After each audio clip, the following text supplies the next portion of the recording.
Hello guys, Assalamualaikum warahmatullahi wabarakatuh. Kembali lagi di channel saya Farida Rukufnia. Kali ini saya akan membahas tentang fungsi produksi ekonomi produksi pertanian.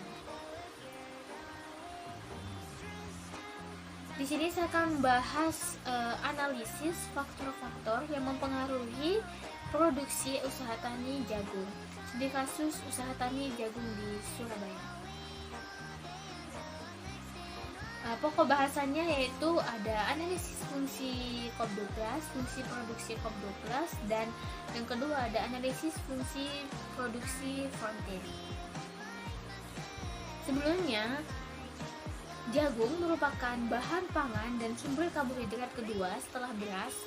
Kandungan kimia jagung terdiri atas air sebanyak 13,5%, protein 10%, lemak 4%, karbohidrat 61%, dan gula 1,4%, serta pentosa 6%, serat kasar 2,3%, dan abu 1,4%, serta zat-zat lainnya. Mencermati kandungan dan komposisi kimia tersebut, jagung selain merupakan sumber kalori, juga mensuplai nutrisi untuk memperoleh keseimbangan gizi penduduk sebagai makanan pokok dan potensial menjadi komoditas strategis yang cukup berperan dalam meningkatkan pendapatan. Kebutuhan pasar akan jagung masih terus meningkat, dan harga yang tinggi merupakan faktor yang merangsang petani untuk dapat membudidayakan jagung. Ditinjau dari segi geografisnya, Indonesia memiliki keuntungan di mana tanaman dapat tumbuh dengan baik. Akhir-akhir ini permintaan akan jagung di Indonesia terus meningkat seiring dengan munculnya swalayan-swalayan yang senantiasa membutuhkan jagung dalam jumlah yang cukup besar. Produksi merupakan esensi dari suatu perekonomian. Untuk berproduksi diperlukan sejumlah input, di mana inputnya yang diperlukan pada sektor pertanian adalah adanya kapital, tenaga kerja, dan teknologi. Dengan demikian, terdapat hubungan antara produksi dengan input, yaitu output maksimal yang dihasilkan dengan input tertentu, atau biasa disebut dengan fungsi produksi. Nah, tujuan dari penelitian ini yaitu untuk mengetahui faktor-faktor yang mempengaruhi produksi jagung di Madura, serta mengetahui estimasi fungsi produksi COP12.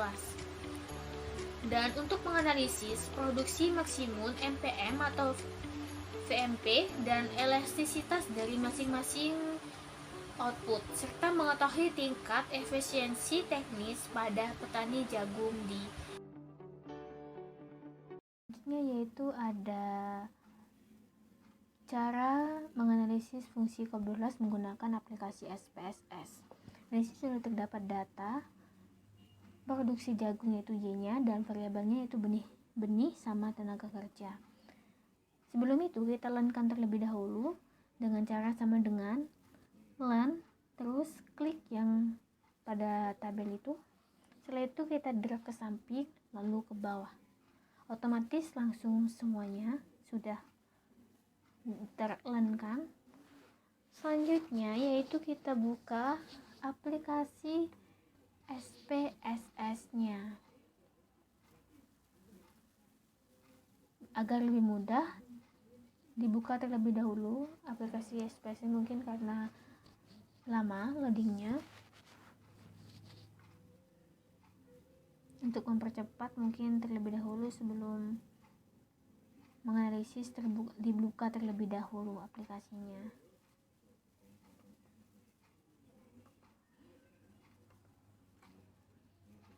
Nah, setelah ini kita kopas yang tadi kita sudah learn-kan data tersebut, lalu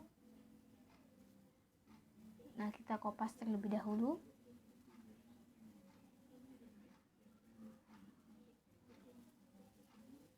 Lalu ke data view kita paste.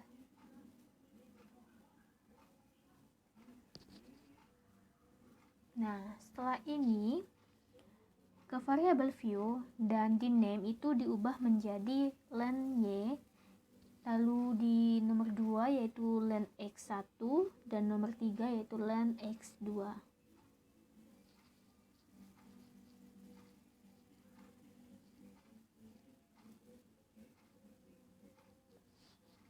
Selanjutnya di label kita beri nama, yaitu lenyinya kan jadi tadi kan jumlah produksi, lalu X1 nya yaitu benih, kita ketik benih, dan yang kedua yaitu tenaga kerja.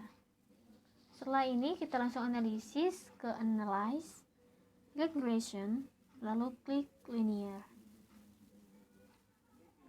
Kita pindah untuk Y-nya itu dependent ke jumlah produksinya, lalu independennya itu benih dan tenaga kerja, kita pindah. Setelah itu kita klik OK.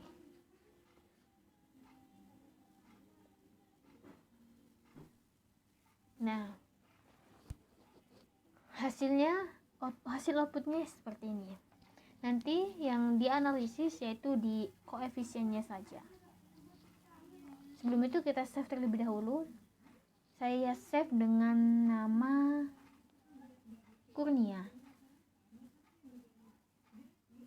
Save dan selesai.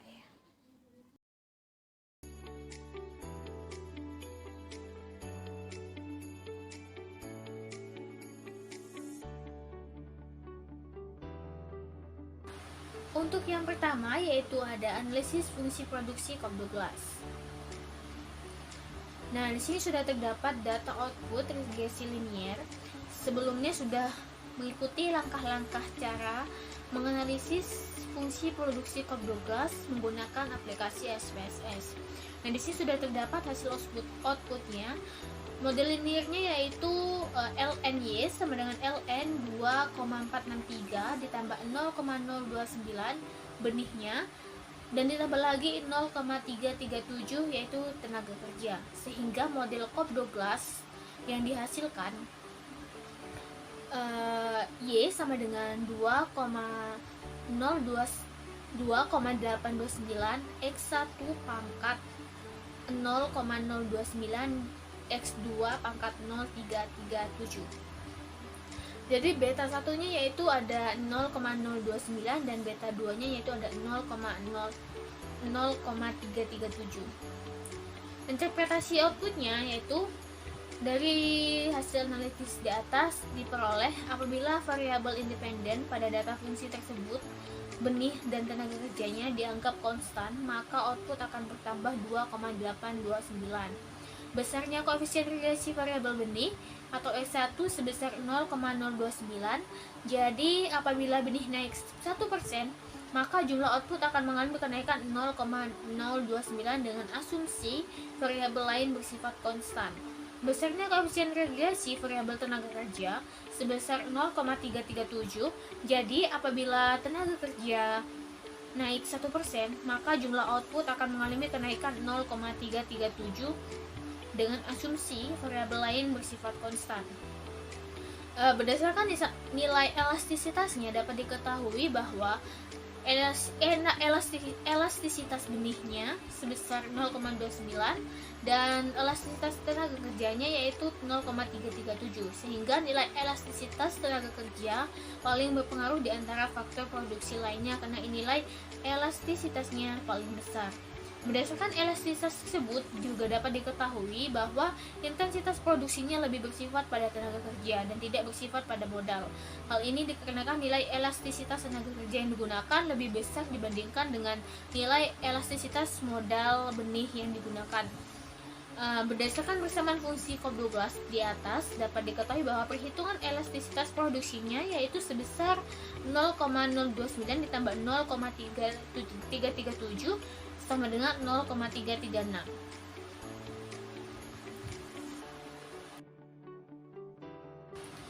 Nah, di sini dapat diketahui kan persamaannya sudah diketahui, yaitu Y 2,892 X1 0,029 X2 pangkat 0,337. Nah, diketahui V1 nya yaitu 1 dan V2 nya yaitu 4. P nya yaitu 10 per kilo dan APP X1 nya itu 5, APP X2 nya 1. Nah, di sini MR1 diperoleh sebesar 1,45 dan itu lebih besar dari 1, dan MR2 nya itu diperoleh 3,37 yang artinya lebih kecil dari 4. Sehingga secara ekonomis penggunaan faktor produksi benih belum efisien, dalam arti faktor produksi benih masih bisa ditambah. Sedangkan untuk tenaga kerjanya itu ekonomis penggunaan faktor produksi tenaga kerja belum efisien, dalam arti faktor produksi tenaga kerja berlebih dan perlu dikurangi. Baik, untuk yang selanjutnya itu langkah-langkah cara menganalisis fungsi produksi dengan menggunakan aplikasi Frontier. Nah, di sini sudah terdapat data, ada produksi jagung yaitu Y-nya. Untuk variabelnya itu ada benih, tenaga kerja, dan pupuk kandang serta pupuk fosfat. Selanjutnya kita learn-kan terlebih dahulu dengan rumus learn, lalu klik yang mau di-learn-kan di sini, terus enter. Setelah itu kita drag ke samping, otomatis langsung drag ke bawah juga, jadi otomatis langsung ya.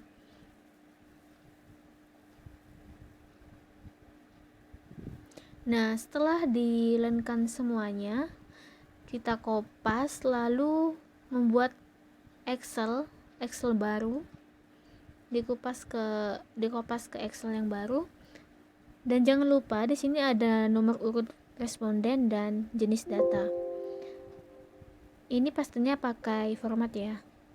Nah, setelah di paste kita isi nomor urut respondennya. Ini data sebanyak 120.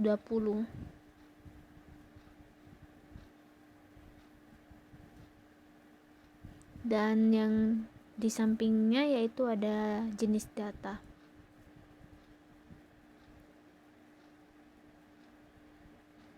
Setelah seperti ini, di blok semuanya.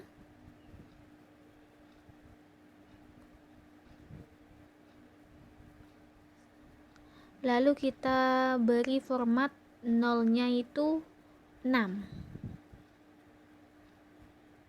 1, 2, 3, 4, 5, 6. Setelah itu kita simpan dengan nama yang mudah diingat saja, jangan banyak-banyak, minimal 2 kata atau 1 kata tidak apa-apa.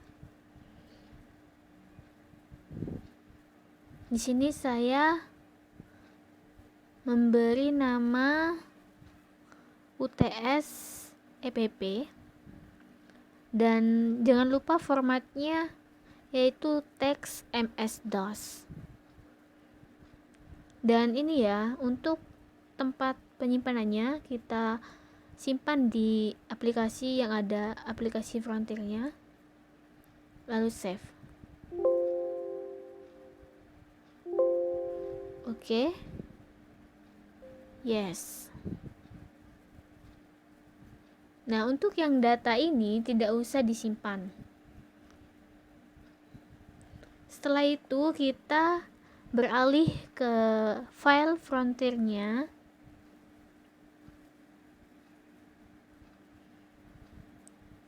Sebelum kita menganalisis terlebih dahulu, kita ubah data yang tadi itu type filenya diubah menjadi DTA dengan rename DTA. Yes.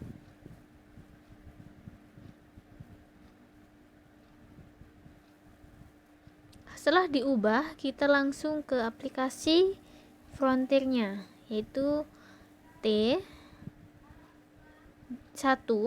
nama filenya yang tadi UTS epp.dta, terus nama file outputnya yaitu uts.output, atau bisa juga disamakan dengan UTS epp nya. Lalu ini 1, yes, jumlah datanya 120, periodenya 1, jumlah data 120, variabelnya sebanyak 4, yes, dan yang terakhir no. Nah, kita bisa lihat di sini sudah keluar hasil outputnya yaitu uts.out yang tadi diberi nama.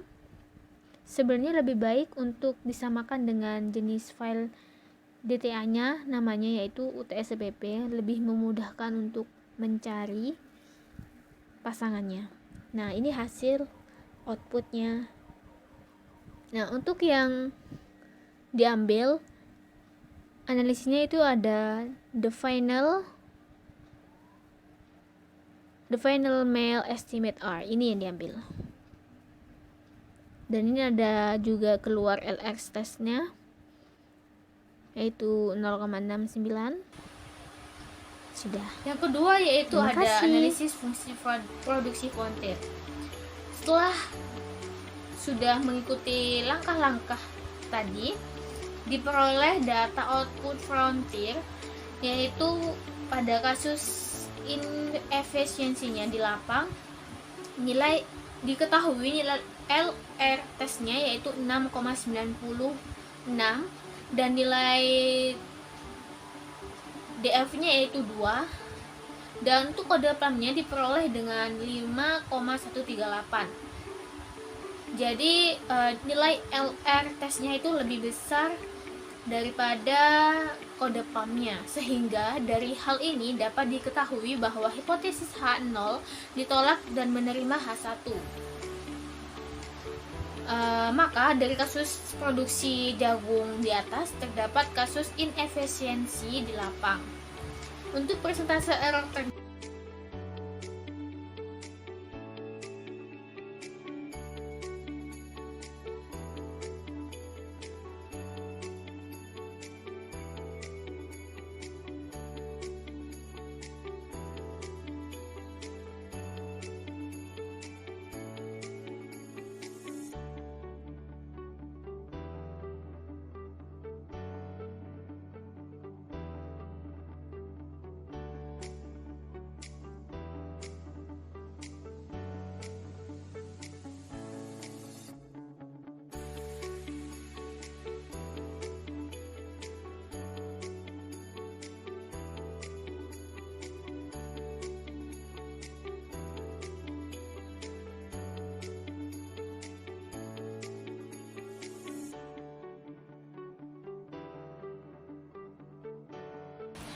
untuk uji pengaruh variabelnya yaitu pada benih tidak signifikan, di mana diperoleh pada nilai T hitungnya itu min 0,842 dan nilai T tabelnya itu 1,980, yang artinya tidak T hitung lebih kecil daripada T tabel, sehingga dapat disimpulkan bahwa variabel benih apabila dinaikkan 1%, maka outputnya akan menurun sebesar min 0,79%. Dan untuk pada tenaga kerja yaitu nilai T hitungnya lebih besar daripada T tabel, yang artinya signifikan, sehingga dapat disimpulkan bahwa variabel tenaga kerja apabila dinaikkan 1%, maka output akan meningkat sebesar 0,24%. Dan untuk pada beta 3 yaitu pupuk kandang tidak signifikan, yaitu nilai T hitungnya lebih besar daripada nilai T tabelnya, sehingga dapat disimpulkan apabila variabel pupuk kandang dinaikkan 1%, maka output akan menurun sebesar min 0,34. Dan untuk yang beta 4 yaitu pupuk fosfat, nilai T hitungnya yaitu 3,882 dan nilai T tabelnya itu 1,980, yang artinya lebih besar, T hitung lebih besar daripada T tabel, artinya signifikan, sehingga dapat disimpulkan bahwa variabel pupuk fosfat apabila dinaikkan 1%, maka output akan meningkat sebesar 0,46%. Nah, untuk tingkat efisiensi teknisnya yaitu diperoleh jika efisiensi teknisnya lebih besar dari 0,8, maka petani dapat dinyatakan efisien secara teknis. Jadi dapat dilihat dari keseluruhan melalui min efisiensinya dapat diperoleh 0,64. Kegiatan produksi yang dilakukan pada petani tersebut efisien. Kesimpulannya, berdasarkan fungsi analisis COP12 dapat diketahui bahwa variabel input benih dan tenaga kerja dianggap konstan, maka produksi jagung bertambah sebesar 2,89. Dan untuk elastisitasnya dapat diketahui bahwa benih itu 0,029 dan elastisitas tenaga kerjanya itu 0,337, sehingga nilai elastisitas faktor produksi tenaga kerja paling berpengaruh daripada faktor produksi benih. Hal ini karena nilai elastisitas tenaga kerja lebih besar. Kemudian berdasarkan perhitungan MPM atau VMP, diketahui bahwa input benih atau tenaga kerja belum efisien atau penggunaan inputnya belum memaksimumkan profit. Dan untuk analisis fungsi stochastic frontier, diketahui bahwa terdapat kasus inefisiensi di lapang, di mana hal ini dibuktikan pada nilai LR-nya lebih besar daripada nilai kode Palm. Dan untuk koefisiensi agamanya yaitu diperoleh 89,37%. Error-nya disebabkan karena inefisiensi teknis, dan 10,64%-nya yaitu disebabkan oleh adanya risiko.